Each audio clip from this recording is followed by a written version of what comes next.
Em tudo existe um direcionamento, uma trilha a percorrer sob influência de desconhecidas leis.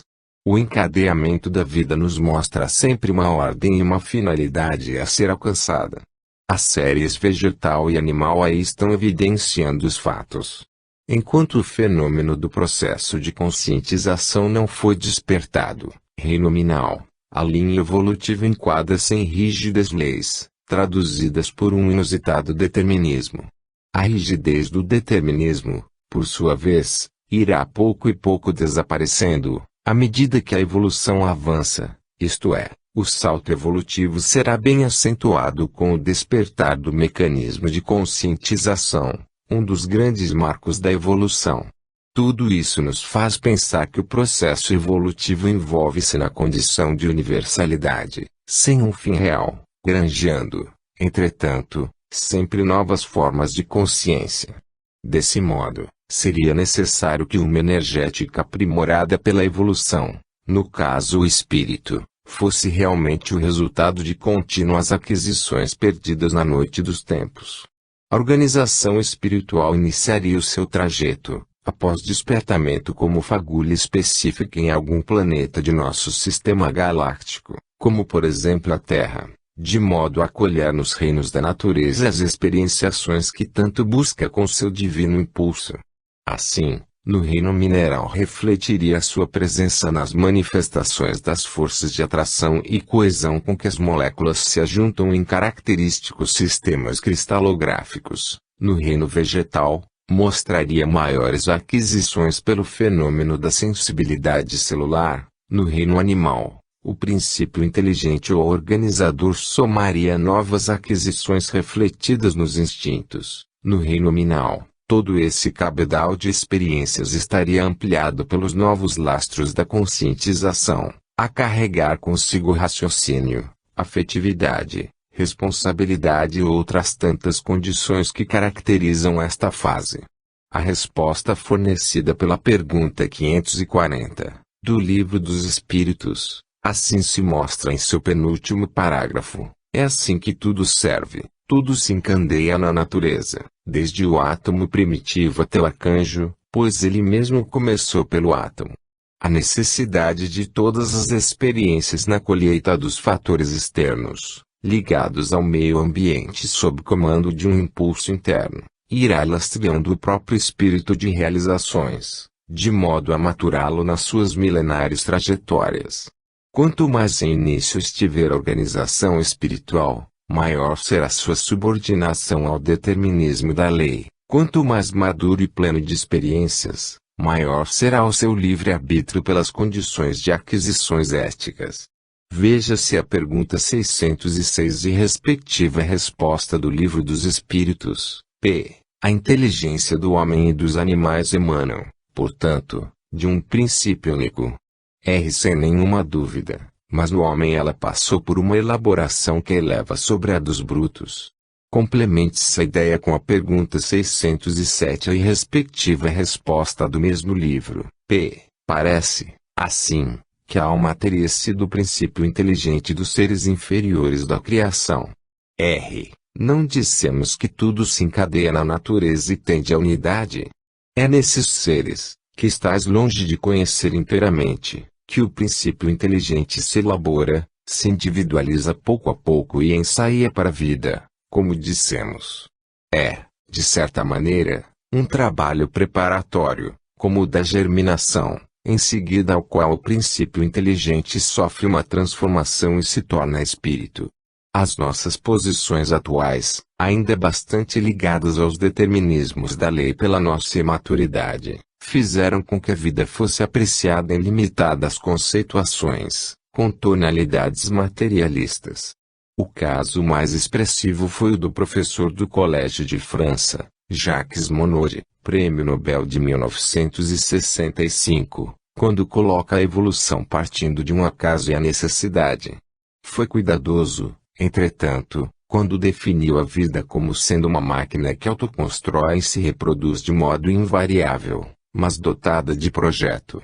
Pelo visto, este projeto não seria o campo organizador, ou espiritual, que não conseguiu situar em suas ideias. A vida, tal como a conhecemos, está baseada na molécula orgânica, com seu indispensável quaternário, hidrogênio, H, carbono, C, nitrogênio, N, e oxigênio, U, que praticamente caracteriza a nossa biosfera. Da união desses elementos, H.C.N.U, e imensas angulações e atados a novos elementos, vai do simples, molécula biominoide, ao complexo, homem. Se à noite lançarmos o nosso olhar para o céu, mesmo com vista desarmada, perceberemos a grandeza imensurável do universo. Mesmo que o nosso pensamento intelectivo se encontre no centro das avaliações, sabemos que nos achamos numa poeira cósmica, nosso planeta, circulando em volta de uma estrela de quinta grandeza, nosso Sol, e, mais do que tudo, a razão nos diz que não estamos sós. Miríades e miríades de civilizações, de características semelhantes ou bem diversas à nossa, caminham pelo infinito afora obedecendo aos apelos da evolução, sustentada por constantes renovações, etapas reencarnatórias, a fim de nutrir o irresistível impulso de mortalidade.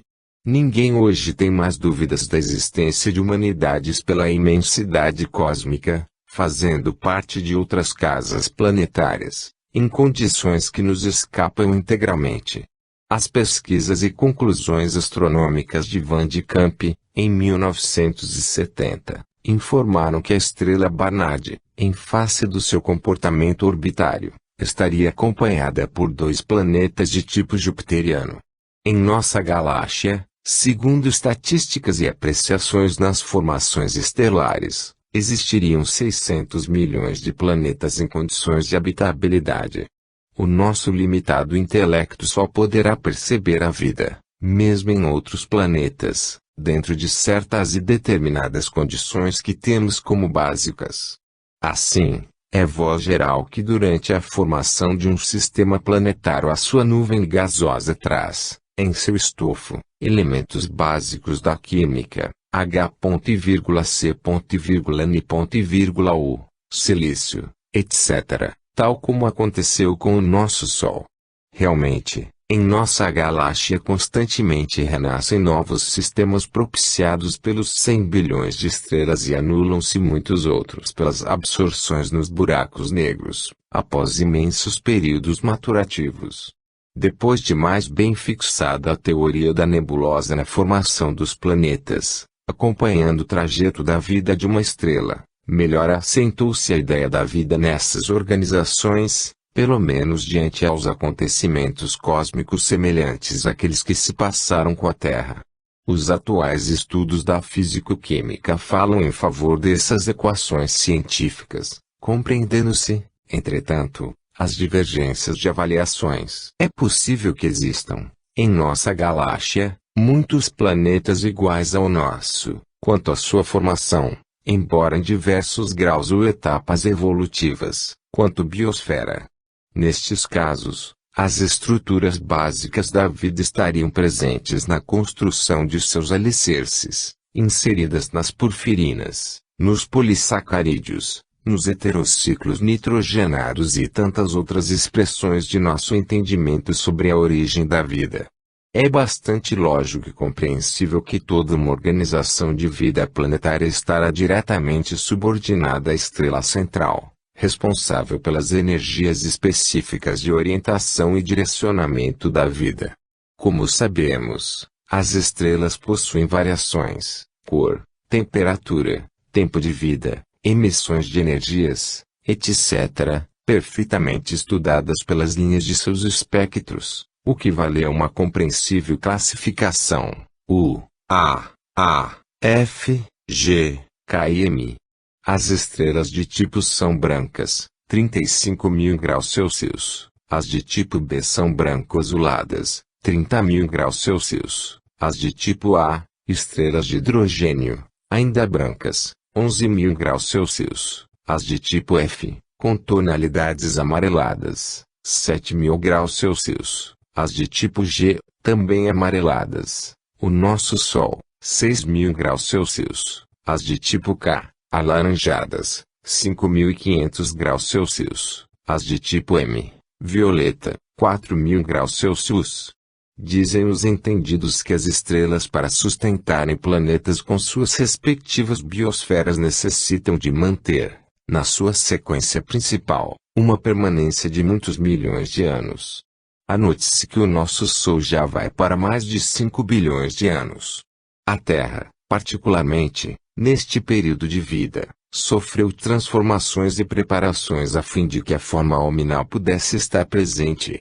Dessa forma, registramos os seguintes períodos, em nosso planeta, cujas datas foram computadas em face à maturação do planeta, um arqueozoico, com seus períodos de formação e transformações, deve ter ocupado cerca de 3,5 a 4 bilhões de anos. 2. Paleozoico, com 6 períodos, num total de 600 milhões de anos. Nesse período é que a vida despontou. 3. Mesozoico, com 3 períodos, envolvendo 300 milhões de anos. Nessa etapa aconteceram as oscilações das formas. 4. Cenozoico, com 5 períodos, totalizando 150 milhões de anos. Nesse período as espécies se fixaram. 5. Antropozoico, ou período quaternário, deu-se o aparecimento do homem. Encontra-se nas páginas dos jornais e revistas a recente descoberta astronômica 1, considerada, para o nosso tempo, tão importante quanto aquelas realizadas por Galileu. A estrela Vega carrega consigo algumas massas planetárias. A descoberta deu-se através da captação de radiações de infravermelho pelo satélite artificial IRAS, portando o telescópio apropriado. A estrela Vega pode ser classificada como pertencente ao grupo A, V de acima, embora sua permanência seja bem mais reduzida que o nosso Sol, grupo G. Portanto, a estrela Vega, com massa 3 vezes maior que o nosso Sol, teria apenas 500 milhões de anos antes de se transformar numa gigante vermelha, começo do fim da estrela, não acontecendo o mesmo com as estrelas de massa inferior, que teriam 2 bilhões de anos ou mais antes de alcançarem a etapa de gigante vermelha. Nessas circunstâncias, veja, a estrela alfa da constelação da Lira, albergaria em seus filhos planetários, ou em alguns deles, tipos de vida com características semelhantes à nossa Terra, porém divergentes nas posições evolutivas. É possível que o desenvolvimento da vida, por lá, obedeça a mais intenso ritmo em face da necessidade evolutiva de seus hóspedes. Queremos com isso dizer que, não havendo privilégios no universo, o estágio pelo qual passaria a organização espiritual nesse quadrante cósmico, não necessitaria de ser tão intensificado quanto o da nossa Terra.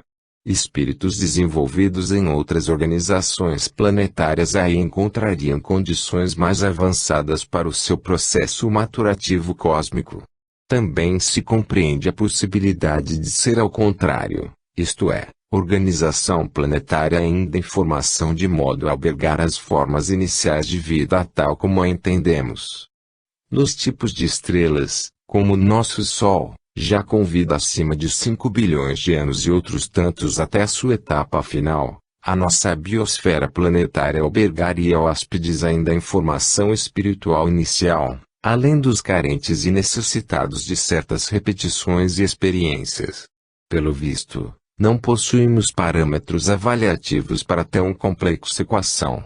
Os estudiosos estão achando que as estrelas dos tipos F, G, K, com suas respectivas famílias planetárias, seriam os campos ideais para a vida.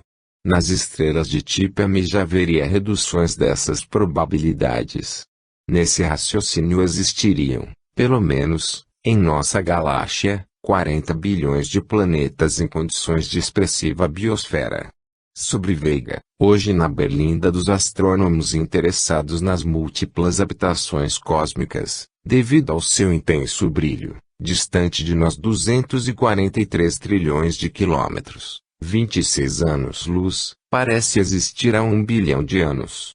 Sua temperatura oscila entre 10 e 15 mil graus Celsius, sendo capaz de influenciar seus filhos planetários num raio de 12 bilhões de quilômetros. Isto foi verificado pelas emissões dos campos em infravermelho captados pelo dos satélite IRAS, situado a 900 quilômetros da superfície terrestre.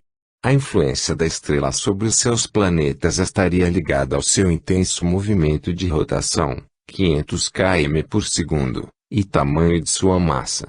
Se relacionarmos estes dados com nosso sistema, a vida, tal como a entendemos, no sistema Vega será difícil pelos efeitos das intensas irradiações causando fácil evaporação dos líquidos que por lá possam existir.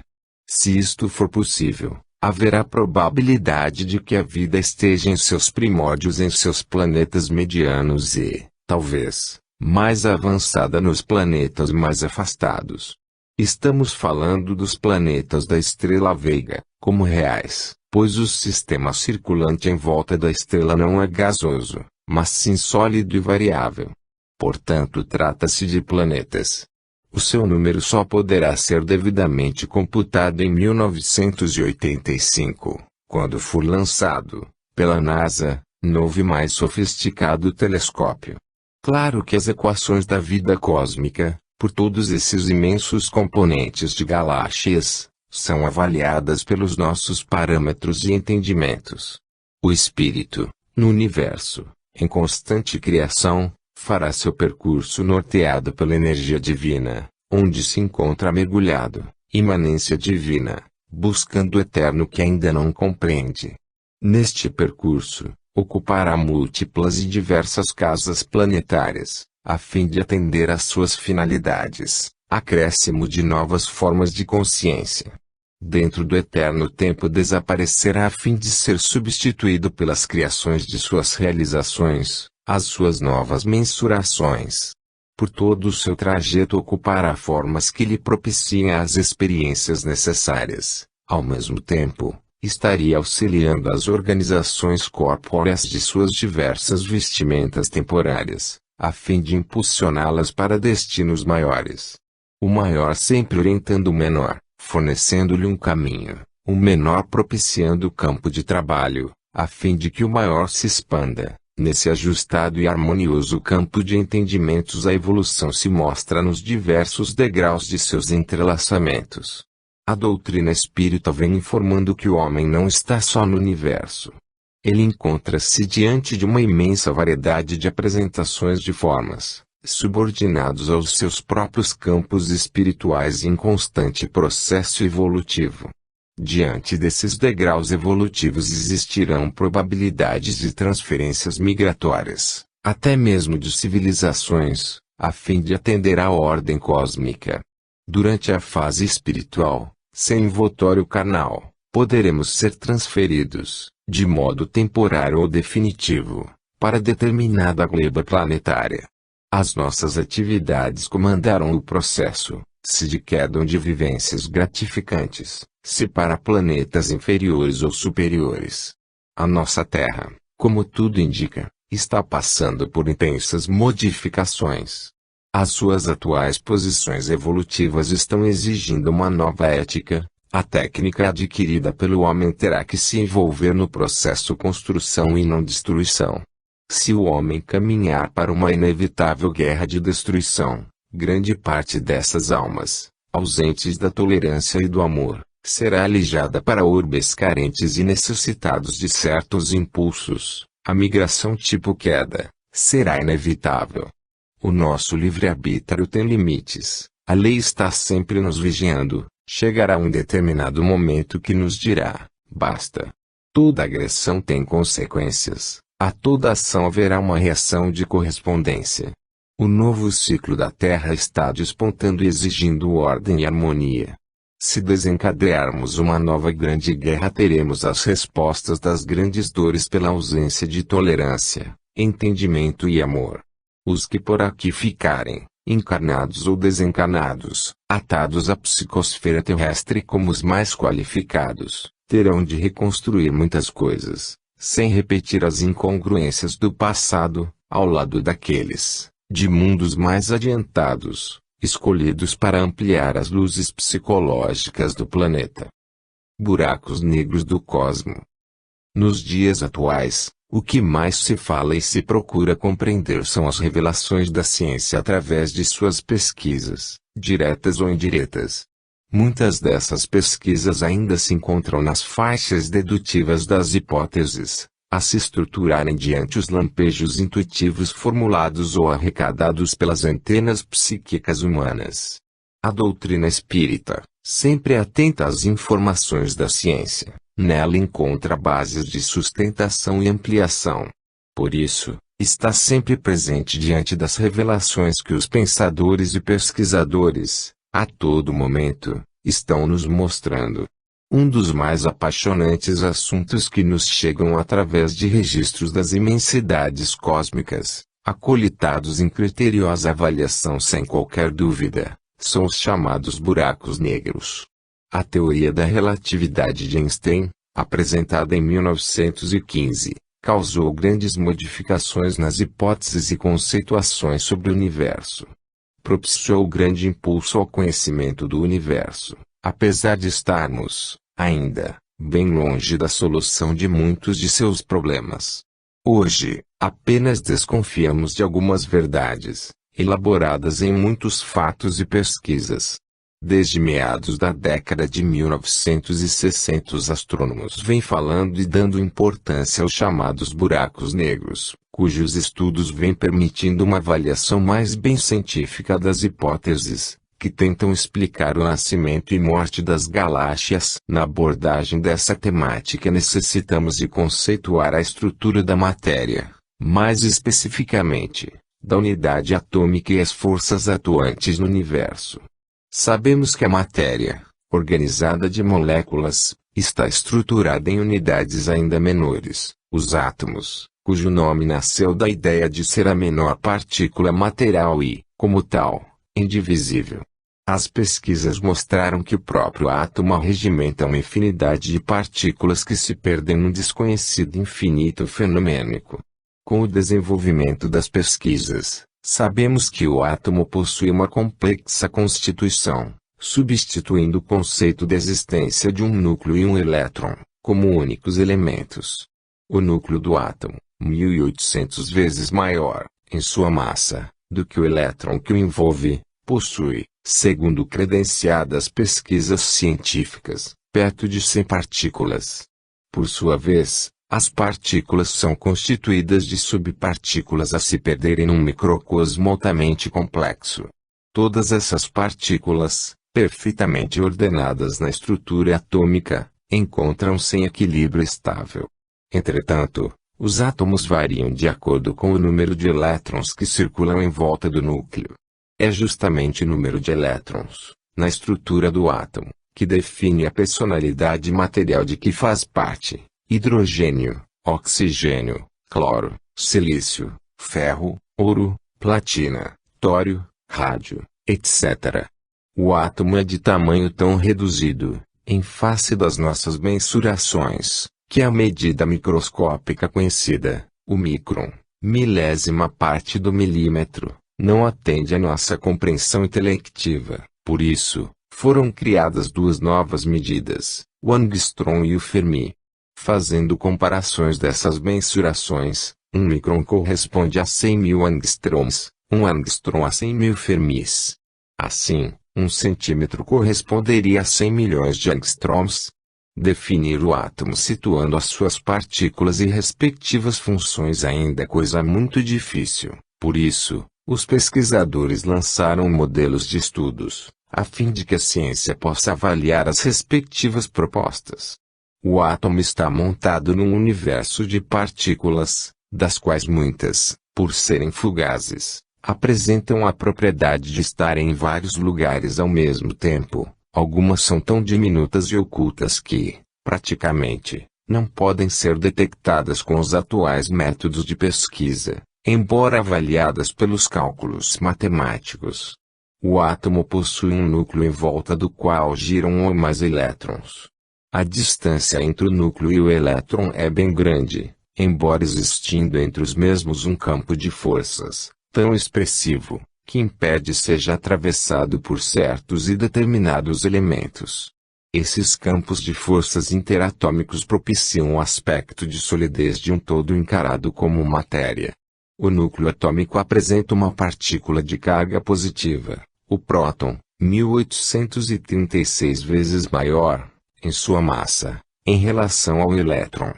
Mostra também uma outra partícula, sem carga elétrica, o nêutron, cuja massa é 1840 vezes maior do que o elétron.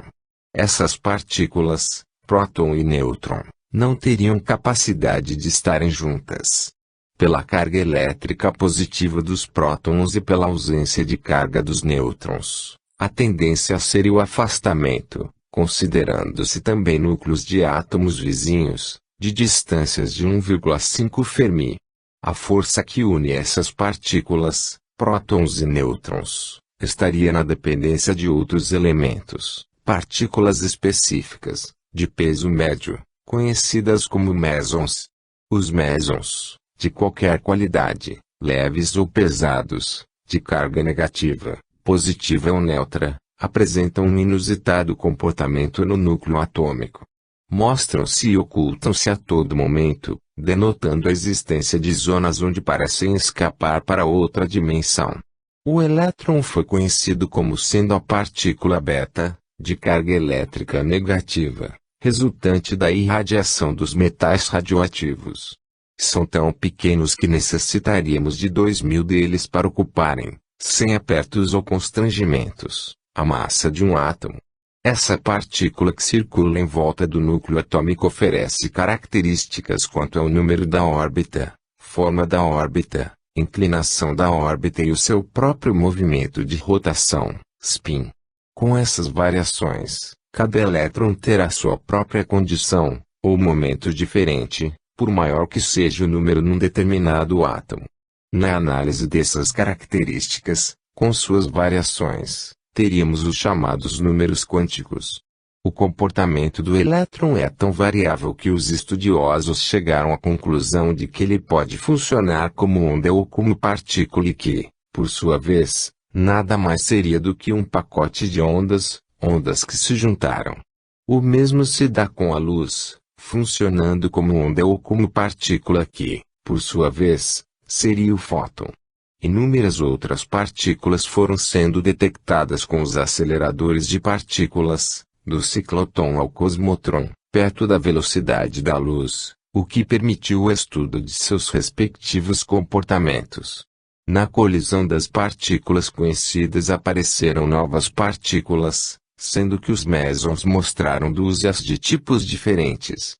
Em 1960 já havia sido descoberto perto de 100 partículas, entre elas as partículas lambda, sigma, ômega, j, os psion, etc. Foi observado na natureza uma incomensurável quantidade de determinada partícula, situada dentro ou fora do átomo, conhecida como neutrino, podendo originar-se nos nêutrons, nos mesons e nos elétrons. As estrelas, através de suas reações nucleares, são grandes fornecedoras de neutrinos. O neutrino, detectado em 1956, não possui carga, sendo indiferente à interação forte, vede adiante as 4 forças do universo. Para cada fóton e cada nêutron calcula-se que exista 1 bilhão de neutrinos. Descobriu-se que os neutrinos possuem spin movimento próprio de rotação. Apesar de sua intensa velocidade, deu-se a sua captura pela presença do antineutrino, com spin inverso ao seu. Atualmente, os cientistas estão acordes que o neutrino possui massa. Os estudos sobre as partículas nucleares concluíram que elas são construídas de subpartículas, denominadas de quarks. Hoje, admite-se, pelo menos, 36 variedades de quarks, cujos estudos são difíceis por trafegarem incógnitas nos espaços subnucleares. Foi anotada recentemente uma partícula elementar, o aglutinon, cuja função seria de aglutinar os quarks. Uma outra partícula de nosso interesse é o pósitron ou elétron positivo, descoberto em 1932 por Carl Anderson. Essa partícula foi também denominada buraco de elétron. Como existe antielétron, existem outras antipartículas das correspondentes partículas. Portanto, todas as partículas possuem suas antipartículas, a fazerem parte da antimatéria. O antipróton foi descoberto em 1955 por Berkeley e o antinêutron, anos depois. A duração das antipartículas é efêmera, talvez porque não pertençam propriamente ao nosso mundo conhecido. Como existem as partículas de um átomo, também existem as antipartículas como elementos que se contrastam e se opõem, ligados ou não às variações de carga elétrica. Assim como existem no núcleo atômico o próton, o nêutron, o méson, etc., existem também as antipartículas correspondentes, o antipróton, o antinêutron, o antiméson, e assim por diante. As antipartículas já são conhecidas em sua maioria. Quando as partículas possuem carga elétrica, a antipartícula encontra-se em polarização inversa. Tudo a indicar a existência de um caminho ou trajeto entre a partícula e a antipartícula. Como exemplo, podemos lembrar o elétron que possui carga negativa, o antielétron ou positron, como o nome está indica, é de carga positiva. Quando a partícula é neutra, como é o caso do nêutron, o antinêutron encontra-se em faixa antagônica, apesar de não existir carga. Portanto, partículas e antipartículas se interpõem. A matéria constituída de partículas antepõe-se à antimatéria constituída pelas antipartículas. Somos daqueles que admitem, na organização dos seres, a existência desses dois campos em convívio e equilibrando-se mutuamente. Assim, poderíamos dizer, na posição humana, que o nosso arcabouço físico seria constituído a expensas de átomos com suas partículas e os campos perispirituais, zona de transição entre espírito e matéria, participariam de uma estruturação de antipartículas do campo de antimatéria. De um lado o perispírito ou campo de antimatéria, do outro, a zona física ou campo material. A zona de transição, de interligação, de intercomunicação se faria entre as partículas e antipartículas, isto é, os átomos materiais e os átomos de antimatéria, se é que existem. Os campos de antimatéria poderiam ser complexos vibratórios, com outra especial estruturação. Foi justamente pelo comportamento das partículas nucleares e suas habituais transmutações que os físicos classificaram as 4 forças da natureza, ou forças atuantes no universo. Grande força nuclear ou interação forte, mantém os prótons e nêutrons unidos. 2 Força eletromagnética, 137 vezes mais fraca que a anterior, atuando entre as partículas carregadas. É a força que mantém o elétron em órbita em volta do núcleo. 3 Pequena força nuclear ou interação fraca, é 100 trilhões de vezes mais fraca que a interação forte. É a força que determina o salto dos elétrons a partir dos núcleos dos átomos radiativos. 4. Força gravitacional, é a mais fraca de todas. A força que mantém os satélites e planetas em suas respectivas órbitas. As forças de interação forte e fraca, embora poderosas, possuem diminuto alcance, não passam além do núcleo atômico. A de gravitação, embora sendo a mais fraca de todas, possui imenso alcance, o que faz parecer ser a maior força do universo. Essa força nos leva a mais bem compreender os buracos negros. A fim de buscarmos a explicação sobre os buracos negros, resultados de transformações estelares, lembremos que o nosso Sol, estrela de quinta grandeza, muito perto de nós, observação astronômica, e ainda obedecendo a determinado estágio cósmico, tem muita coisa para ser definida e compreendida.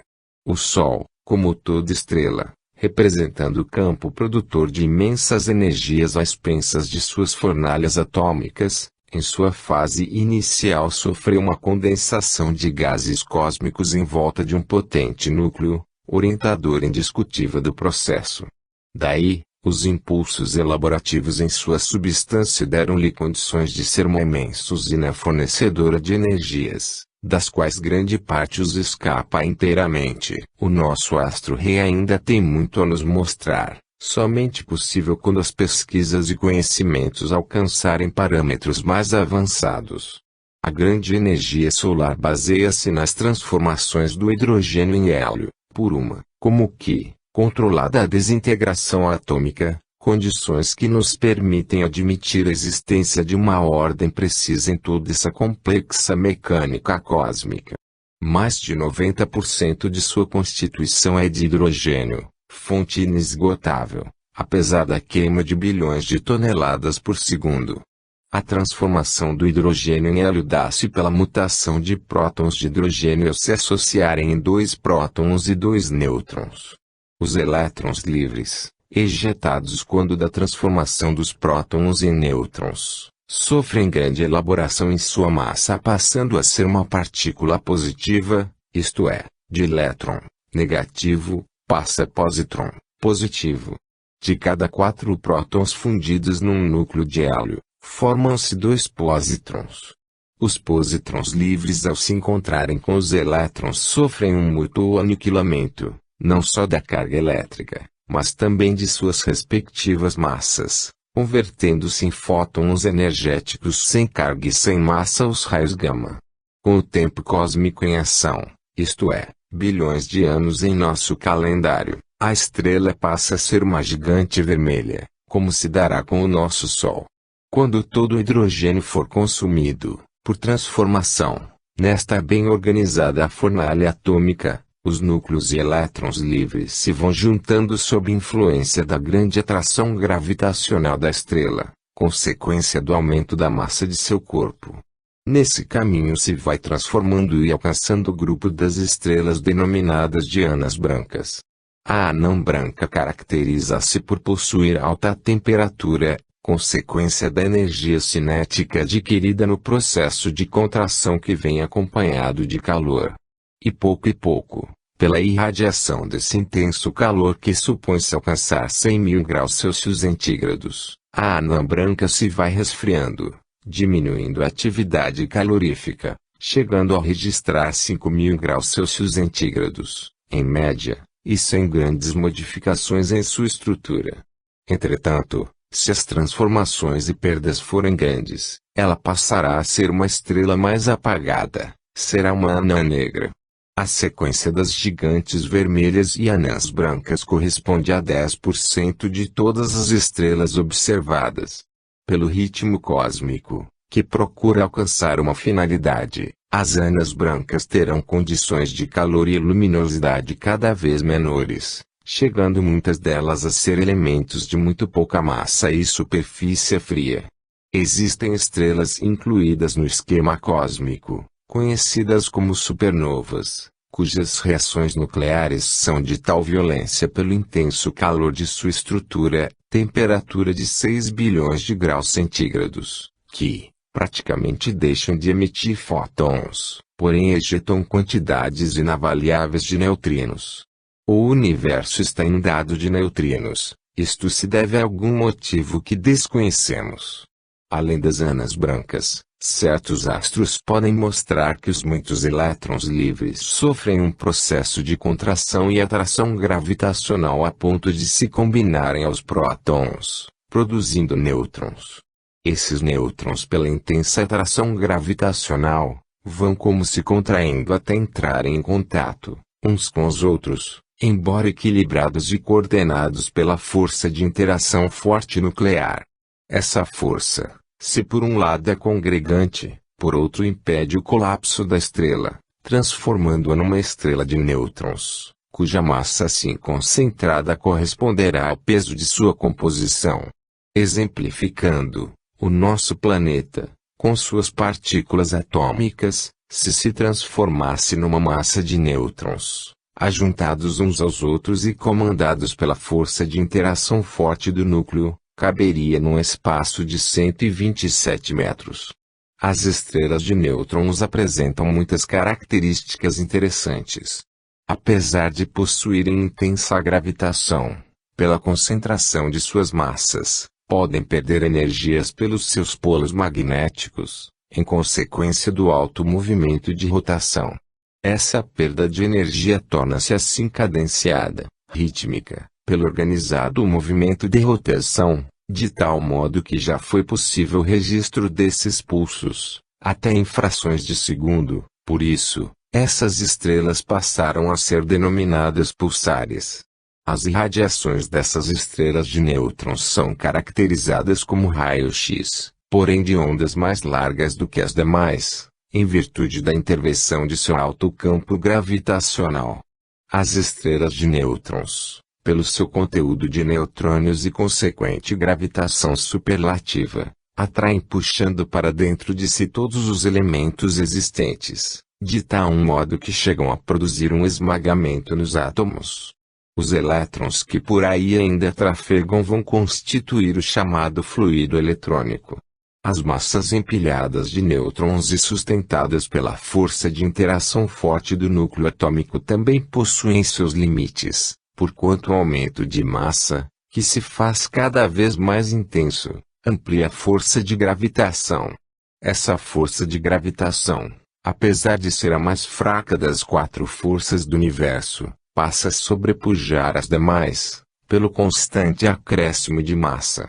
Todo objeto que passe por perto, distância astronômica, dessa fabulosa massa de nêutrons, inclusive a luz, será atraído para um verdadeiro buraco sem fundo, em pleno espaço, o qual, por não emitir luz, passou a ser chamado de buraco negro.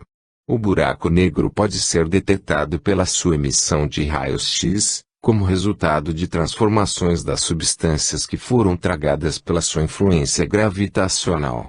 Essas fontes de raios-x não são regulares como os pulsares, mas absolutamente irregulares, condição que caracteriza e faz a diferença entre a estrela de nêutron e o buraco negro.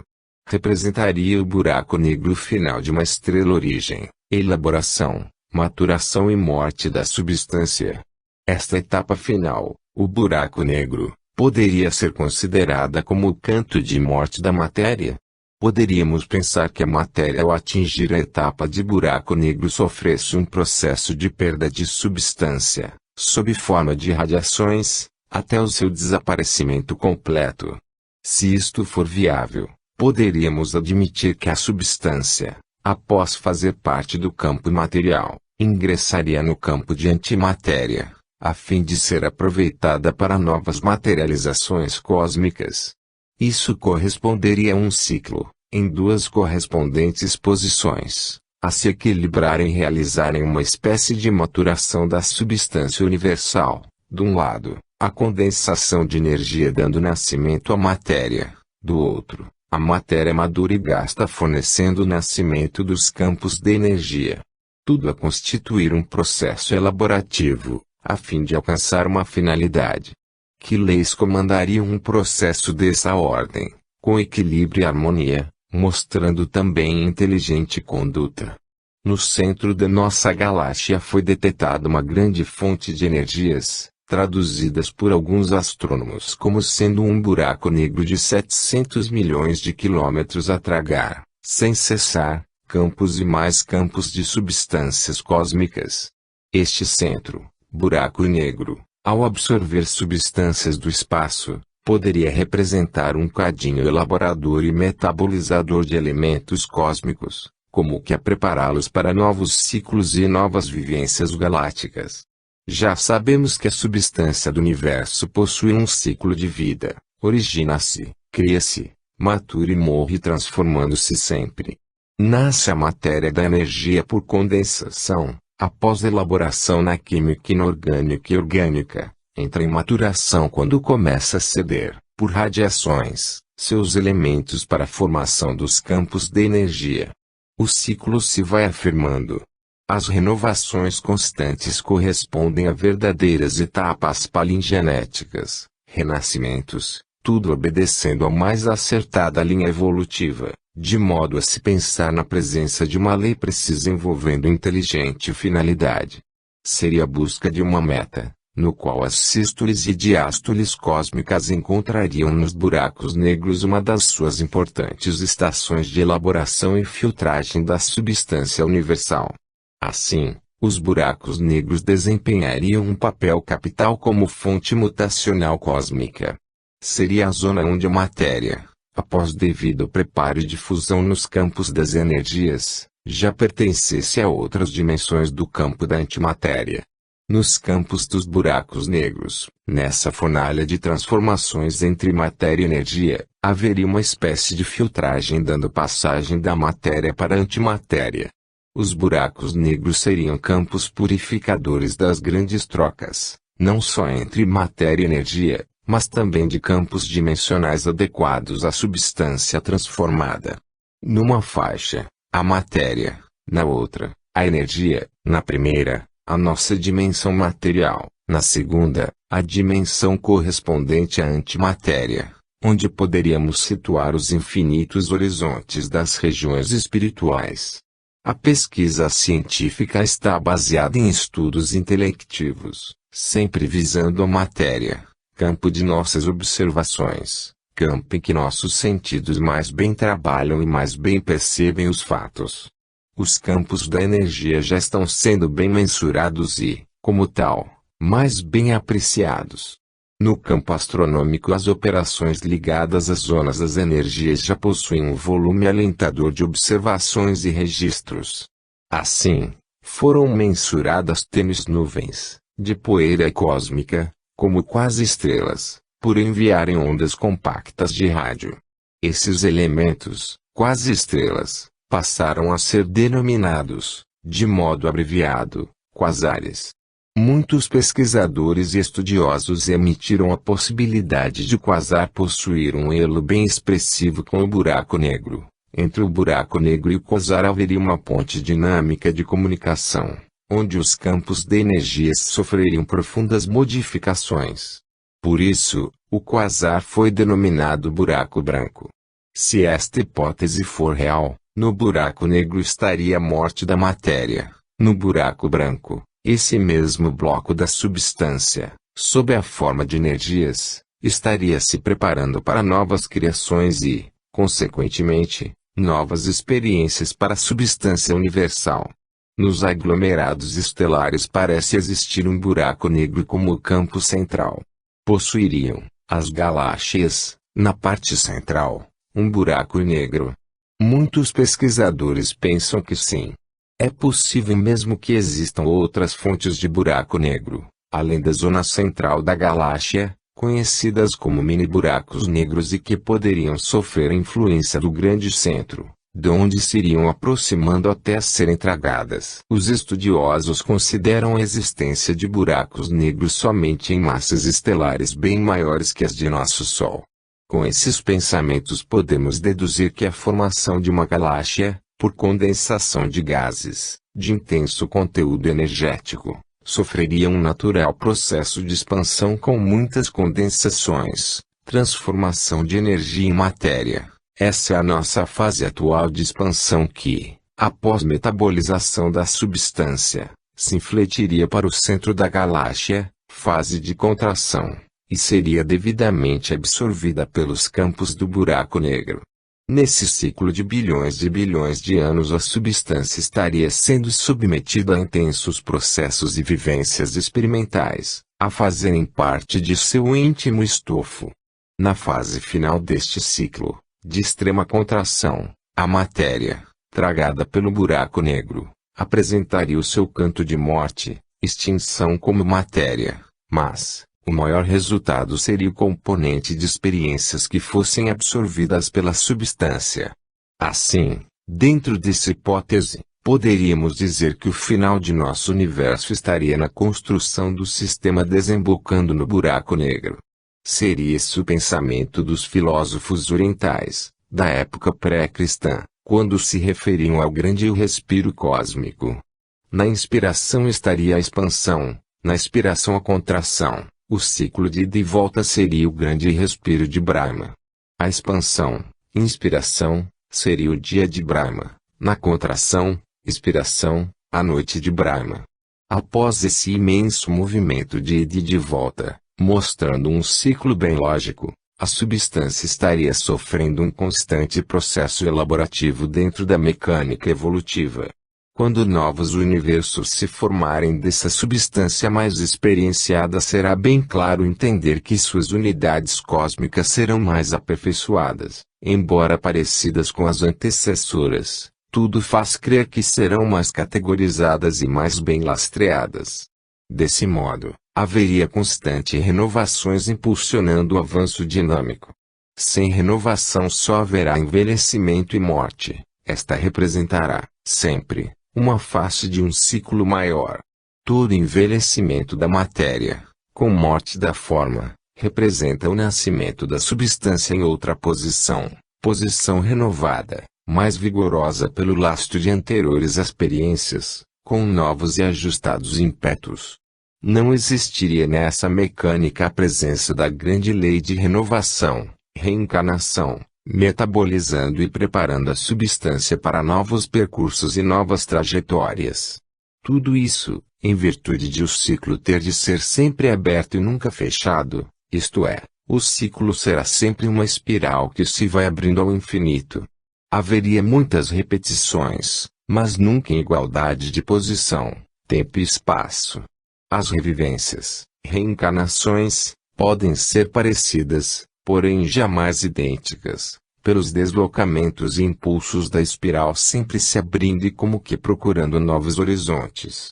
A substância estaria espalhada pelo universo e submetida, por exigências da lei, às diversas oscilações e respiros, qualquer que seja a forma pela qual se expressa, de um mineral, de um vegetal, de um animal, nominal, de um átomo ou de uma galáxia.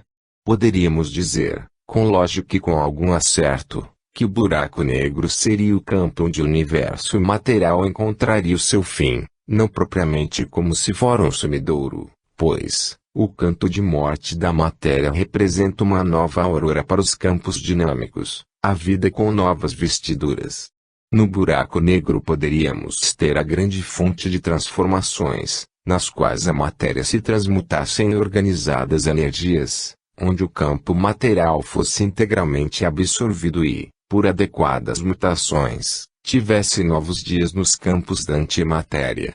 O buraco negro seria o cadinho de inusitadas transformações, nas quais as partículas atômicas, esgotadas nas elaboradas maturações de bilhões de anos, buscassem suas novas e mais avançadas posições nas antipartículas de uma nova e especial estruturação, atômica, da substância. Se realmente existe no buraco negro toda essa complexa mecânica cósmica, seria a porta de transposição de um universo para o outro, principalmente se considerarmos, pelas equações da ciência, um buraco sem fundo. Aí, poderíamos ter mais força de raciocínio ao dizermos que o buraco negro seria um filtro específico onde as partículas atômicas se transmutavam em antipartículas de uma nova organização, seria também um átomo especial. Essa zona de transmutações permitiria a associação da matéria e antimatéria, ou melhor, um canal de penetração da matéria com desembocadura de antimatéria, num movimento associativo, cadenciado, sem explosões ou ocasos. Seria mutações perfeitamente previstas e disciplinadas em segura orientação. O buraco negro seria um porto, uma estação, o campo transmutacional, uma pequena escala neste infinito fenômeno que nos envolve. Pelo que hoje sabemos, através das informações da ciência, os antigos tiveram percepções, intuições, bem acertadas e precisas, embora anotando-se cabalisticamente. Não possuíam condições para afirmarem cientificamente as ideias, por isso, restritas a pequeno grupo de filósofos e pensadores. Não conheciam a estrutura atômica como a ciência dos nossos dias nos mostra, embora notassem que a matéria estava arquitetada em pequenos e reduzidos elementos, considerados indivisíveis.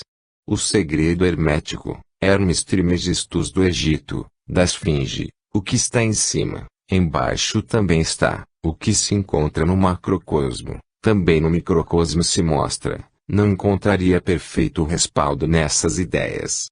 No ano de 1976, em nosso livro, Energética do Psiquismo, Fronteiras da Alma, Com ideias intuitivas dizíamos que o elétron da organização atômica seria a tela que absorvia as experiências do corpo material, adaptando-as à zona de antimatéria, perispírito, donde, após devidas transmutações, iria em direção aos arquétipos do psiquismo, inconsciente ou zona espiritual, de modo a ampliar o nosso lastro espiritual pela colheita das experiências que as reencarnações propiciam.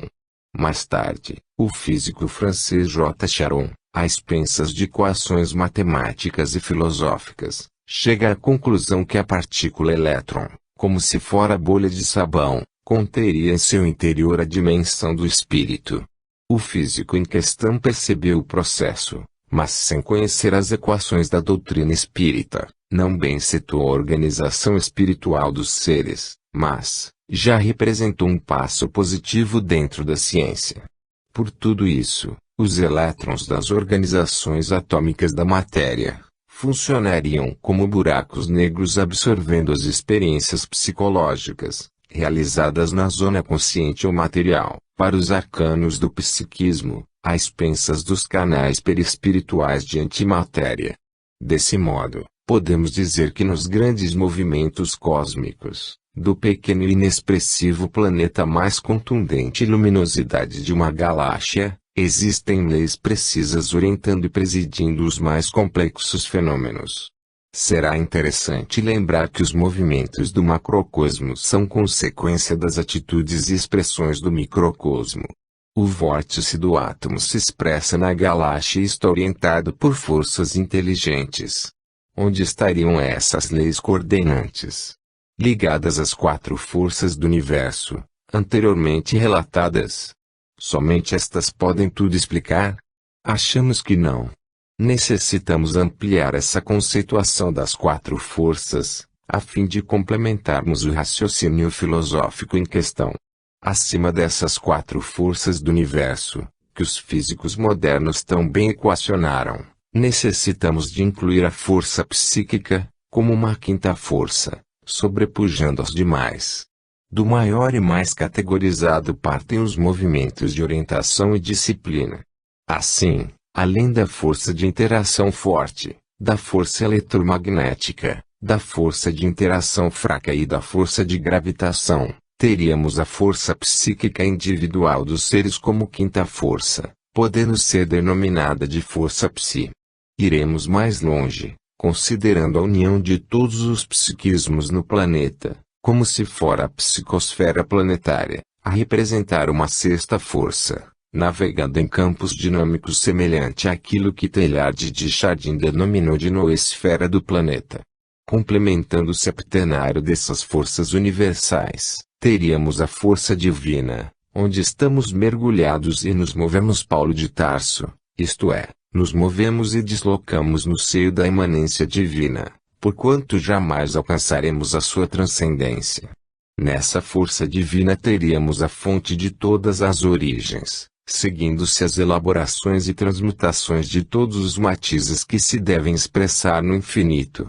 O homem, resultado de estruturações constantes, ainda com dificuldades de entender a imortalidade e sua finalidade, à custa de impulsos e anseios infindos, busca na energia crística que carrega em seu ímã a estrada que o levará a Deus.